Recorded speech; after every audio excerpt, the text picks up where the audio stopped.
তো hello guys, welcome back to our new video. তো আমাদের এই ফুটবল কোয়েরিজ ইউটিউব চ্যানেলের নতুন ভিডিওতে তোমাদের সকলকে আবারও স্বাগত জানাই। তো আজকের এই ভিডিওতে তোমাদের সকলের সঙ্গে কিছু গুরুত্বপূর্ণ ফুটবল রিলেটেড আপডেট শেয়ার করে নেব। তো আমরা যদি প্রথমে কথা বলি ইস্ট বেঙ্গল আর নর্থ ইস্টের প্রি সিজন নিয়ে, তো তারা কিন্তু আজকের থেকে তাদের প্রি সিজনের জার্নিটা স্টার্ট করলো এই সিজনের জন্য।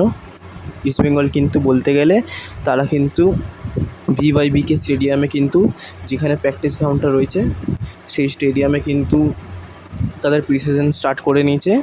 আর নর্থ ইস্টও কিন্তু তাদের হোম গ্রাউন্ডে তাদের প্রি সিজন স্টার্ট করে নিয়েছে। আর এরপরে কিন্তু আমরা কিছু গুরুত্বপূর্ণ রিলিজ আপডেট নিয়ে কথা বলবো। সেটা কিন্তু প্রথমে হলো হায়দ্রাবাদ এফসিকে নিয়ে। তারা কিন্তু সাই গডার আর কাট্টিমানিকে ছেড়ে দিয়েছে। সাই গডার কিন্তু ইতিমধ্যে একটা হংকংয়ের ক্লাবে, যার নাম হচ্ছে জি মেন, তাদের সেই ক্লাবে কিন্তু সই করে দিয়েছে 1 বছরের ডিলে। আর এরপরের যে আপডেটটা হচ্ছে সেটা কিন্তু গোয়াকে নিয়ে। গোয়াও কিন্তু প্লেয়ার ছেড়ে দিয়েছে অনেকগুলো। তার মধ্যে প্রথম যেটা হচ্ছে তাদের ক্যাপ্টেন ওডেইকে নিয়ে। স্প্যানিশ প্লেয়ার একজন, খুবই ভালো মানের ডিফেন্সিভ ভাগের প্লেয়ার ছিল। আর আরও ছেড়েছে হচ্ছে কার্ল ম্যাকিউকে, রাউলিন বর্জেসকেও। তো তারা খুবই ভালো, তিনজন খুবই ভালো মানের ডিফেন্সিভ ভাগের প্লেয়ারকে থেকে ছেড়ে দিল অফিসিয়ালি। তো এখন যেটা আপডেটটা শোনা যাচ্ছে, রাউলিন বর্জেস কিন্তু যেতে চলেছে ডায়মন্ড হারবার এফসিতে। কেননা ডায়মন্ড হারবার এফসি কিন্তু তাদের রাউলিন বর্জেসের সঙ্গে ইনিশিয়াল স্টেজে কথাবার্তা চালাচ্ছে। আর সেই দিকে কার্ল ম্যাকিউ কিন্তু চাইছে তার নিজের দেশে ফিরে যেতে, সেই আয়ারল্যান্ড দেশে গিয়ে ফিরে গিয়ে একটা নতুন কোনো ক্লাবে তার জার্নিটা আবার স্টার্ট করতে। আর আরেকটা যেটা আপডেট হলো রিলিজে, সেটা কিন্তু হচ্ছে জেসুয়া জেমিনিস কিন্তু একজন অত্যন্ত ভালো মানের ফরওয়ার্ডের প্লেয়ার ছিল কেরালা ব্লাস্টার এফসিতে। কিন্তু ইতিমধ্যেই যা আপডেট বেরিয়ে আসছে, সে কিন্তু কেরালা ব্লাস্টার এফসির সঙ্গে মিউচুয়ালি কন্ট্রাক্ট টার্মিনেট করে নিয়েছে আগামী রাত্রিবেলায়। আর কিন্তু সেই মুহূর্তেই কিন্তু তিনি একটা পোল্যান্ডের ফার্স্ট টায়ার লিগের ক্লাবে কিন্তু একটা সাইনিংটা তার কমপ্লিট করে ফেলেছেন, যা আপডেট বেরিয়ে আসছে। তো এই কটাই রিলিজ আপডেট দেওয়ার ছিল। এরপরে কিছু সাইনিং আপডেট দেওয়ার আছে। প্রথমে যে আমরা আপডেটটা শেয়ার করবো সেটা কিন্তু হচ্ছে এফসি গোয়াকে নিয়ে।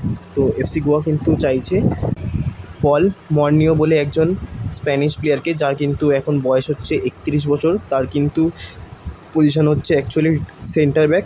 মার্কেট ভ্যালু কিন্তু হচ্ছে তার 24 কোটি টাকা, 24 না 2.40 crore। সে কিন্তু বুন্দেসলিগাতেও খেলেছে অ্যান্ড তার সাথে সাথে স্প্যানিশের থার্ড টায়ার লিগেও খেলেছে। আর সেখানে কিন্তু 239টা ম্যাচে 10টা গোল আর 3টে অ্যাসিস্ট করার অভিজ্ঞতা রয়েছে তার সাথে সাথে কিন্তু এফসি গোয়া আরেকজন প্লেয়ারকে ইতিমধ্যেই সাইন করে ফেলেছে। সেটা কিন্তু হচ্ছে ডেভিড ট্রিমর। তো সে কিন্তু একজন 35 বছর ডিফেন্সিভ ভাগের প্লেয়ার, যাকে কিন্তু কার্ল ম্যাকিউর রিপ্লেসমেন্ট হিসেবে আনতে চলেছে, মানে সাইন করিয়ে ফেলেছে। খুব সম্ভবত কিছু দিনের মধ্যেই হয়তো চলে আসবে এই ডেভিড ট্রিমর। সে কিন্তু লা লিগাতে 7 বছর ধরে এক্সপিরিয়েন্স করেছে খেলে।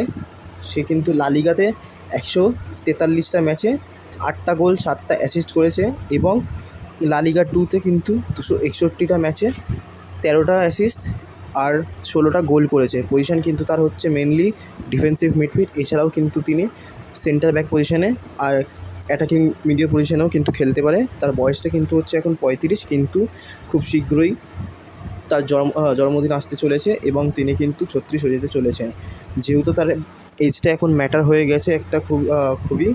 তো এফসি কাপের কথা মাথায় রেখে এফসি গোয়া কিন্তু 1 বছরের ডিলে তার সঙ্গে কন্ট্রাক্ট করেছে। এরপরে আমরা যে আপডেটটা শেয়ার করবো সেটা কিন্তু হচ্ছে ইস্টবেঙ্গল ক্লাবকে নিয়ে। তো ইস্টবেঙ্গল কিন্তু তাদের অ্যানাউন্সমেন্ট স্টার্ট করে ফেলেছে। আর প্রথম যে তারা অ্যানাউন্সমেন্টটা করেছে সেটা কিন্তু হচ্ছে রামসাঙ্গা, যাকে কিন্তু তারা অফিসিয়ালি যে এগ্রিমেন্টটা ফটোটাও পোস্ট করেছে তাদের সোশ্যাল মিডিয়া অ্যাকাউন্টসগুলোতে। সেটা কিন্তু হচ্ছে 3 বছরের কন্ট্রাক্ট। তারপরে কিন্তু যে আমাদের অ্যানাউন্সমেন্ট আছে সেটা কিন্তু হচ্ছে এডমন্ডকে নিয়ে। তার সঙ্গেও কিন্তু 3 বছরের কন্ট্রাক্টই সই করেছে। এবং বিপিনের সাইনিংটাও আজকে কিন্তু অফিসিয়ালি অ্যানাউন্সমেন্ট করে দিয়েছে। সেটা কিন্তু হচ্ছে 2+1 ইয়ার ডিল। আর কিছু অ্যারাইভালও হয়েছে ইস্টবেঙ্গল ক্লাবের।